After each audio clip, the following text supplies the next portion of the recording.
On a frigid October night in 1995, 9 cops vanish from a small-town Ohio station, leaving only a cryptic note: "They're here." Detective Rachel Novak dives into a chilling mystery, uncovering a trail of red clay, a strange 3/ symbol, and whispers from cursed woods.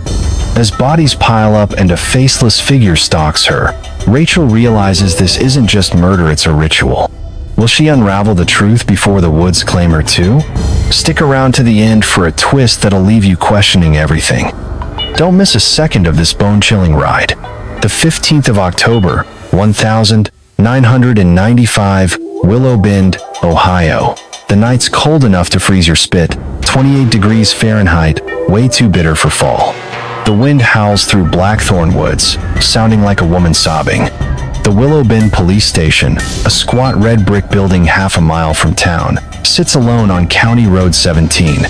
Its single spinning light cuts through the fog, weak and flickering, like it's begging to quit. Eddie Walsh, a rookie cop, barely 24, pulls his cruiser into the lot at 3 a.m. His shift finally over.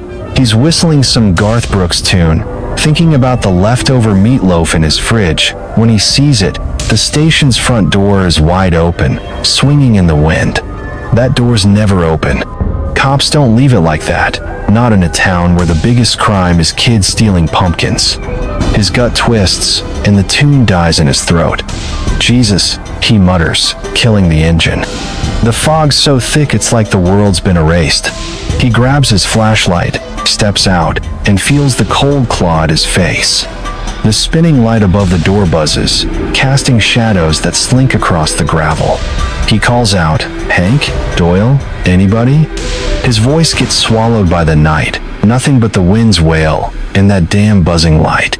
Eddie inches toward the door, his boots crunching louder than they should. The station's dark inside, except for the sickly glow of fluorescent bulbs.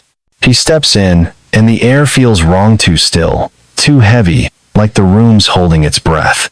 The front desk is a mess.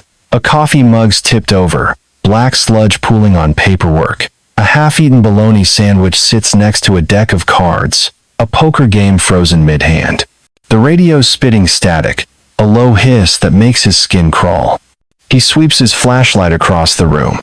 The logbook's open on the dispatcher's desk, the last entry at 11 p.m. "They're here." The words are scrawled, shaky, not like Hank Carver's neat handwriting. Eddie's heart slams against his ribs. He checks the back lockers, break room, even the holding cell. Empty. 9 guys: Chief Hank Carver, Sergeant Doyle, Officers Reagan, Cole, Martinez, and 4 others gone. Their sidearms, usually holstered on their hips, are missing too. "Dispatch, this is Walsh," he says into his radio, voice cracking. "Anyone copy?" Static. He tries again, louder. "Come on, somebody answer." Nothing. He's alone. The station, a ghost town. His beam catches something on the chief's desk, a pocket knife, blade sunk into the wood, carving a weird symbol, a circle with 3 slashes through it. It looks old, ritualistic, like something from a horror flick. Eddie's about to call it in when he notices the floor near the back door. Red clay, smudged into the linoleum, faint but out of place. Willow Bend's got black loam, not this rust-colored stuff. He follows it outside, where one of the station's 2 cruisers is parked by the woods. The engine's running, headlights stabbing into blackthorn woods, fog swirling like ghosts in the beams. The driver's door's open, keys dangling in the ignition. No blood, no tracks, just the car humming like it's waiting for someone who ain't coming back. He steps closer to the tree line, where the woods loom, black and endless. Folks in town whisper about blackthorn, say it's cursed, that faceless shadows walk there and fall. Eddie always laughed it off, but now his hand's on his gun, and he's not laughing. The wind carries something, a low murmur, like voices just out of reach. He freezes, straining to hear. "Who's there?" he yells, his voice thin, eaten by the fog.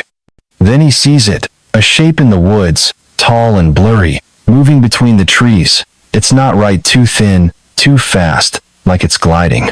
His flashlight shakes as he aims it, but the beam catches nothing but branches. "Show yourself," he shouts, stepping forward. The cruiser's headlights flicker, then die, plunging him into darkness. His breath hitches, gun drawn, heart pounding like a drum. The murmurs grow louder, closer, whispering his name, Eddie. Morning breaks over Willow Bend, Ohio, the 16th of October, 1995, but the sun barely dints the fog choking the town. It's still a bone-numbing 30 degrees Fahrenheit, and County Road 17 buzzes with state troopers and FBI vans, their lights slicing through the haze. The police station, a red brick relic half a mile from Main Street, is cordoned off with yellow tape that flaps like warning flags. Inside Mabel's Diner, 3 blocks away, locals huddle over coffee, whispering about the 9 cops Chief Hank Carver, Sergeant Doyle, Officers Reagan, Cole, Martinez, and 4 others who vanished last night. The air's thick with fear, like the town's been gut-punched. Detective Rachel Novak, 38, pulls her beat-up Chevy Blazer into the station lot at 7 a.m. She's ex-Chicago PD, with sharp green eyes and a chip on her shoulder from a case that broke her years ago, her brother's murder, swept under the rug. The state called her in because she's got a nose for weird cases, and this one's screaming weird. She steps out, her boots crunching gravel, and takes in the scene, the open front door, the cruiser abandoned by Blackthorn Woods, its engine long dead. The fog clings to the trees, making them look like skeletal fingers clawing the sky. Inside, the station's a frozen snapshot of chaos. Coffee's dried into a sticky puddle on the desk. A poker game sits untouched, aces and jacks staring up like dead eyes. Rachel's gaze lands on the logbook. They're here, scrawled in jagged ink at 11 p.m. She runs a gloved finger over the pocket knife stabbed into Hank's desk, its carved symbol a circle with 3 slashes feeling older than the building itself. "What the hell were you guys into?" she mutters. She finds Eddie Walsh, the rookie who called it in, slumped in a chair, his face pale as milk. "Talk to me, Eddie," she says, voice low but firm. "What did you see last night?" Eddie's hands shake, his coffee cup rattling. The door was open. Rachel. Nobody here. Just that. He points to the logbook, then lowers his voice. And something in the woods moved too fast, like it wasn't human. Rachel raises an eyebrow. "You saying you saw a ghost?" "Not a ghost." Eddie snaps, eyes wild. "Something. I heard whispers, too. My name, over and over." He shudders, and Rachel doesn't push. She's heard the town stories about Blackthorn Woods' faceless shadows, cursed ground. She files it away, but her focus shifts to the floor near the back door. Faint smudges of red clay, not the black dirt of Willow Bend. She bags a sample, knowing it's a thread to pull. By noon, the FBI set up a command post in the high school gym, the air heavy with floor wax and panic. Rachel interviews locals, starting with Agnes Pritchard, an old woman who lives a quarter-mile from the woods. Agnes's house smells of mothballs, her eyes sharp as broken glass. "You're digging in the wrong place, girl," she says, sipping tea. "Blackthorn took those men. Always does." "Took them how?" Rachel asks, leaning forward. Agnes smirks, teeth yellowed. "The forgotten don't leave, detective. They wait. They listen." Her words hang like smoke, and Rachel feels a chill she can't shake. Back at the station, the clay samples rush to the lab, and Rachel finds a new clue, Doyle's notebook, stuffed in his desk drawer. Pages are filled with paranoid scribbles. He's watching. No face. Knows what we did. The last entry, dated yesterday, reads, "We should have listened." Rachel's stomach knots. What did they do? She steps outside, the fog thicker now, swallowing the woods. Her radio crackles, and a trooper's voice cuts through. "Novak, we got something in Hank's office." She hurries back, heart racing, and finds a Polaroid taped under Hank's desk. It shows the 9 cops outside the station, smiling, but behind them is a blurry figure, tall, faceless, just a smudge in the fog. Eddie, standing nearby, sees it and goes rigid. "That's it," he whispers. "That's what I saw." And before Rachel can respond, The station's radio screams to life, static morphing into a low, guttural whisper. You didn't listen. The room goes dead silent, and Rachel's hand freezes on her gun. Something's out there, and it's not done. The 22nd of October, 1995, Willow Bend, Ohio. A week after the 9 cops vanished, the town's choking on dread. The fog's thinned, but the air's still a clammy 35 degrees Fahrenheit, and Main Street's deserted, like everyone's hiding from a storm only they can feel. Blackthorn woods loom half a mile away, their branches clawing at the gray sky, whispering secrets nobody wants to hear. At Mabel's Diner, folks sip coffee in silence, their eyes darting to the empty police station down the road. The whispers are louder now. The woods are cursed, and whatever took Chief Hank Carver and his men ain't done. Detective Rachel Novak's been living on black coffee and 4 hours of sleep, her Chevy Blazer parked outside the station like it's grown roots. She's combing through the case, every detail gnawing at her like a bad tooth. The red clay from the station floor came back from the lab. It's from Crimson Quarry, a played-out mine 40 miles west, abandoned since the 70s. Locals say it's a dead place, full of rusting machinery and caves that echo with strange noises. Rachel's gut says the answer's there, but the search teams found nothing, no tracks, no blood, just silence. She's back at the station, sifting through the cops' lives. Hank Carver, 52, was a straight arrow chief who coached Little League. Sergeant Doyle, 45, was a gruff chain smoker with a soft spot for stray dogs. The others, Reagan, Cole, Martinez, and 4 more were family men, churchgoers, the kind of guys who'd help you change a tire in a snowstorm. But Rachel's not buying the Saint act. Nobody vanishes like this without a reason. She digs into old case files, looking for a grudge, a mistake, something that'd make 9 armed men disappear. At noon, she finds it, a file buried in Hank's office, labeled Turner 1994. It's a hit-and-run case. Lily Turner, 8, was killed on her bike by a pickup on Route 12. The driver, Ethan Caldwell, 19, son of a big-shot lumber baron, walked free, no charges, evidence lost. Lily's dad, Ben Turner, a mechanic with a rap sheet for bar fights, sent dozens of letters to Hank, begging for justice. The last one, dated the 13th of October, 1995, is a gut punch. You had your chance to listen, now you'll pay. Rachel's pulse races. This is Ida motive, raw and bleeding. She drives to Ben's place, a sagging trailer 2 miles from town, surrounded by junked cars. Ben answers the door, 40 but looking 60, his eyes hollow, reeking of whiskey. "What do you want, cop?" he growls, leaning against the frame. "Tell me about Lily," Rachel says, voice steady. "And where you were the 15th of October. Ben laughs, bitter as bile. "Home, drinking, like every night since your buddies let my girl's killer walk. You think I took 9 cops? Me?" His eyes burn, and Rachel sees it. Pain so deep it's turned to rage. "You threatened Hank," she presses. "Wrote you'd make him pay." "Yeah, I wrote it," Ben snaps. "Didn't do it. I ain't that smart." He slams the door, but Rachel's already sure he knows something. Back in town, she hears more rumors at Mabel's Diner. A waitress, jittery, says she saw a man in a hood outside the station the night before the disappearance, just standing there, still as death. Rachel tracks down Agnes Pritchard again, the old woman by the woods. Agnes is knitting in her creaky porch rocker, her smile sharp. "I told you, detective," she says. "Blackthorn's hungry. Always has been." "Hungry for what?" Rachel asks, frustration creeping in. "For the guilty," Agnes replies, her needles clicking like bones.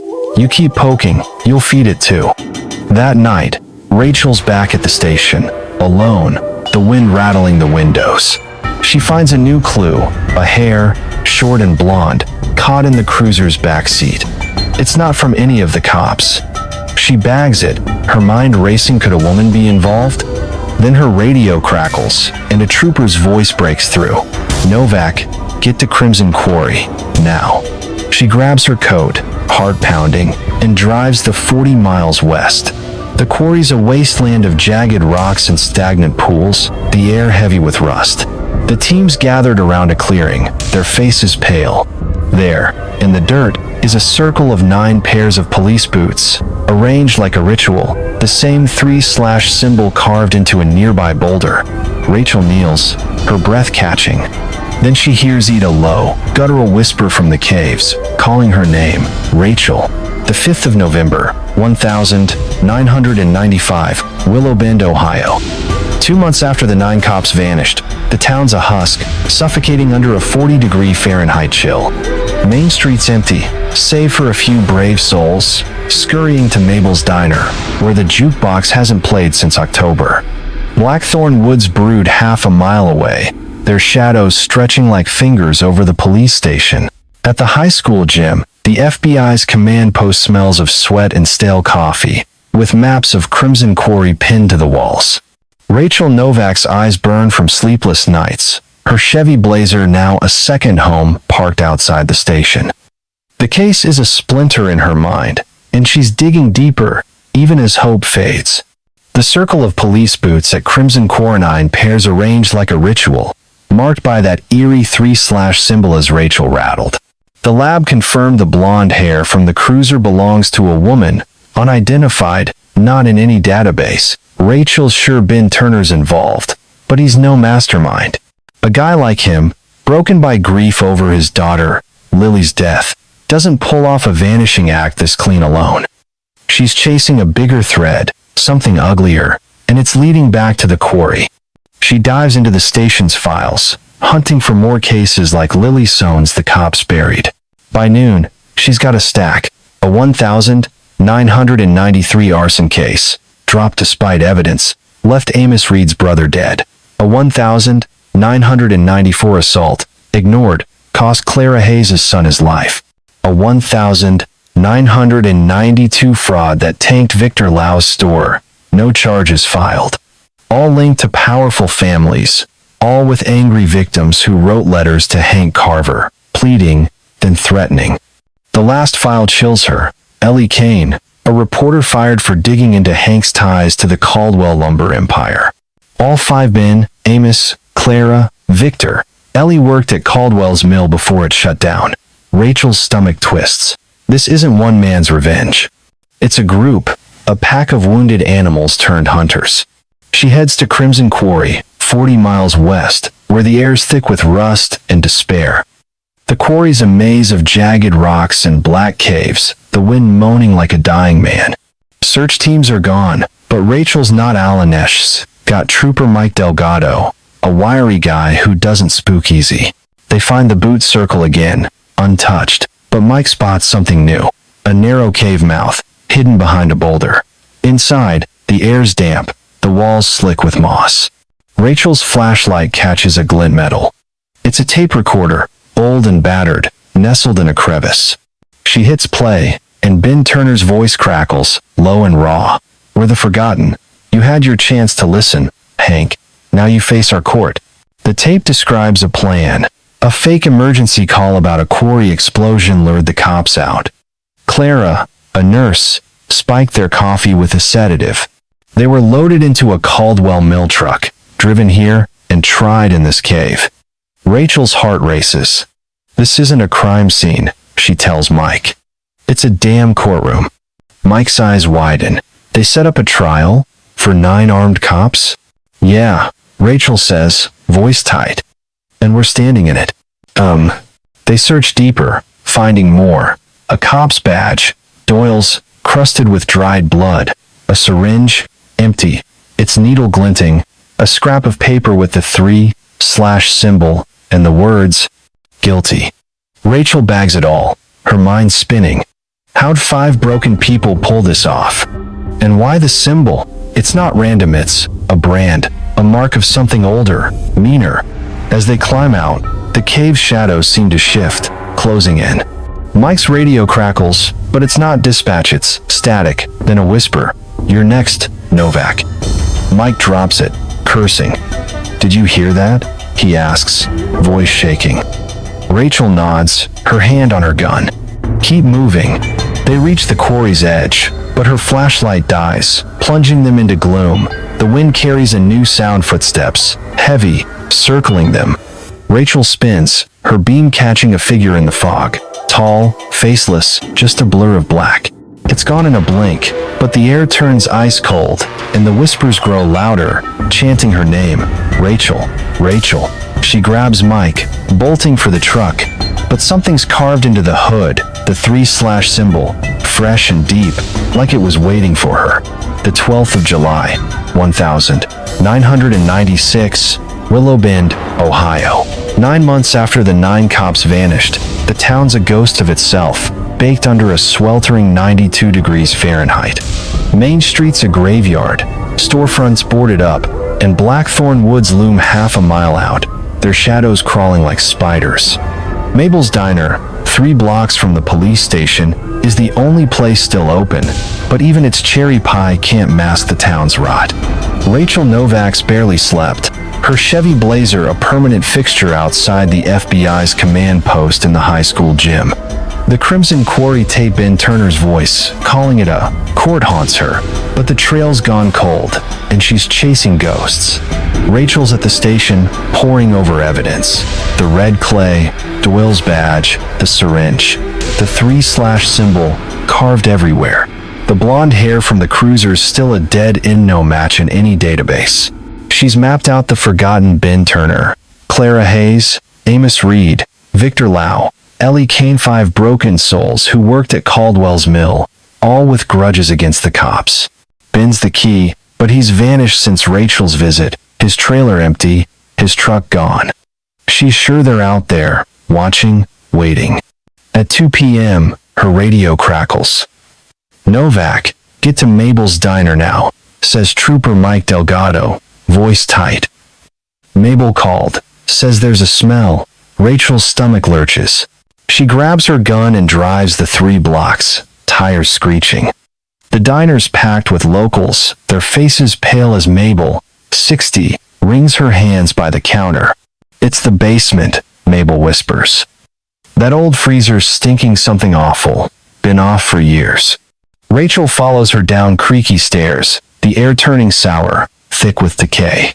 The basement's damp, lit by a flickering bulb. A chest freezer, rusted and padlocked, squats in the corner. Mike pries it open with a crowbar, and the smell hits like a fist, sweet, rancid, choking. Rachel gags, her flashlight sweeping inside. 9 bodies, frozen solid, stacked in a grotesque circle, their uniforms stiff with ice. Hank Carver's on top, a bullet hole in his skull, a note pinned to his chest. "You didn't listen." The 3/ symbols scrawled in blood on the freezer's lid, glaring like an accusation. "Jesus Christ," Mike mutters, stepping back. "They were here the whole time?" "Right under our noses," Rachel says, voice hollow. 300 feet from the station, she calls in the FBI, her mind racing. The cops were drugged Clara's sedative shot execution style, and hidden where no one looked. It's meticulous, cruel, a middle finger to the town. The coroner's team arrives, their faces grim as they thaw the bodies. Rachel spots a key in Hank's pocket, crusted with red clay. It's for a Caldwell mill truck, matching tire tracks from the quarry. "They used the mill's gear," she tells Mike. "This was planned for years." Mike shakes his head. 5 people did this? No way. 5 people with nothing to lose, Rachel says. And maybe something else. She can't shake the quarry's whispers, that faceless figure in the fog. It's not just revenge, it's ritualistic, like they were serving something bigger. She drives to Ben's trailer, hoping for answers, but finds it trashed, furniture smashed, walls scrawled with the 3/ symbol. A journal's hidden under a floorboard, Ben's handwriting frantic. "We didn't want to kill, we just wanted them to hear us, but he made us." The faceless one. "He's in the woods, in our heads." Rachel's blood runs cold. Who's he? A leader? A delusion? Or something worse? Back at the diner, Mabel's sobbing. "I didn't know, Rachel," she says. "That freezer's been locked since the mill closed." Rachel's eyes narrow. "Who had the key, Mabel?" "Nobody," Mabel insists. "It was junked years ago." Rachel doesn't buy it. someone new. She steps outside, the heat suffocating, and her radio buzzes not with Mike's voice, but static, then a whisper. You found them, Novak, but you're too late. She spins, scanning the street, but it's empty. Her phone rings, an unknown number. She answers, heart pounding. A voice, low and distorted, hisses, look behind you. She turns, and there, across the street, is the 3/ symbol, freshly painted on Mabel's window, dripping red. The line goes dead, and from Blackthorn Woods, a scream echoes, not human, but something ancient, hungry, calling her name. The 15th of August, 1997, Willow Bend, Ohio. A year after finding the 9 cops' bodies in Mabel's diner, the town's a scar that won't heal. It's a muggy 85 degrees Fahrenheit, and Main Street's a skeleton, with only the diner and a gas station still limping along. Blackthorn Woods, half a mile out, are off limits, cordoned by state police after too many hikers vanished. Rachel Novak quit the force 6 months ago, her nerves shot from chasing ghosts. She lives in a 1-bedroom cabin by Lake Erie, 80 miles north, but the case clings to her like damp rot. The 3/ symbol haunts her dreams, and Ben Turner's journal, those words about a faceless one, sits in a locked drawer, unopened but never forgotten. Rachel's in Willow Bend one last time, tying up loose ends. The FBI closed the case, pinning it on Ben Turner and his crew: Clara Hayes, Amos Reed, Victor Lau, Ellie Kane. Ben was caught 3 weeks after the bodies were found, sitting at a bus stop in Indiana, staring at nothing. He told us to do it. Ben mumbled in interrogation, eyes empty. The faceless one. He's in the woods. He pled guilty to 9 murders, got life without parole, and hasn't spoken since. Clara was found dead in Crimson Quarry, a syringe in her arm, a note in her pocket. I can't hear him anymore. Amos, Victor, and Ellie vanished, their bank accounts drained, their homes empty. The FBI says they're gone, but Rachel's not so sure. She's at the station, now run by a new chief who avoids her eyes. The old evidence room's a mess, but she digs through it, driven by a hunch. She finds a locket, missed in the initial sweep, tucked in a box of Hank Carver's things. It's silver, tarnished, with a photo of Lily Turner, Ben's daughter, her smile bright as summer. The other side holds a tiny note. You listen, Novak. Too late. No fingerprints, no cinder. Rachel's chest tightens. Someone's still out there, taunting her. She drives to Mabel's diner, where Mabel's wiping tables, her face lined with grief. You shouldn't be here, Rachel, Mabel says, voice low. This town's cursed. Who sent this? Rachel asks, holding up the locket. Mabel flinches. I don't know nothing. Leave it be. But her eyes dart to the woods, and Rachel knows she's hiding something. That night, Rachel heads to Blackthorn Woods alone, her old service pistol heavy in her jacket. The air's thick, the trees swallowing the moonlight. She finds a clearing, 500 feet in, where the 3/ symbol's carved into an ancient oak, deep and fresh. Her flashlight shakes as she traces it, the bark cold under her fingers. If you're here, she whispers, show yourself. The wind stops. The woods go silent, unnaturally so, like the world's holding its breath. Then she hears Ida whisper, low and guttural, from every direction. Rachel, you're next. She spins, gun raised, but sees nothing. Her flashlight flickers, and the whispers grow, chanting her name like a prayer. She backs away, heart hammering, and trips over something, a badge, Martinez's, half buried in the dirt, the 3/ symbol etched into it. Rachel bolts to her blazer, the woods alive with rustling, like footsteps circling her. She drives to her cabin, locking the doors, but sleep won't come. At 3 a.m., her phone rings, no caller ID. She answers, and a voice, distorted and cold, says, you can't outrun him, Novak. He's in you now. The line cuts, and her radio crackles, spitting static, then that same whisper, Rachel. Days later, a package arrives at her cabin, no return address, postmarked from a town she's never heard of, 200 miles away. Inside is a single photo. Rachel in Blackthorn Woods, taken that night, the 3/ symbol glowing behind her. On the back, in jagged ink, "We're still listening." She burns it, but the whispers don't stop. She packs her bags, ready to run, but as she steps outside, her blazer's hood is carved with the symbol, fresh and deep. From the lake's edge, a figure watched still, faceless, melting into the fog. Her radio hums, and the whisper returns, louder, hungrier, "You belong to us now."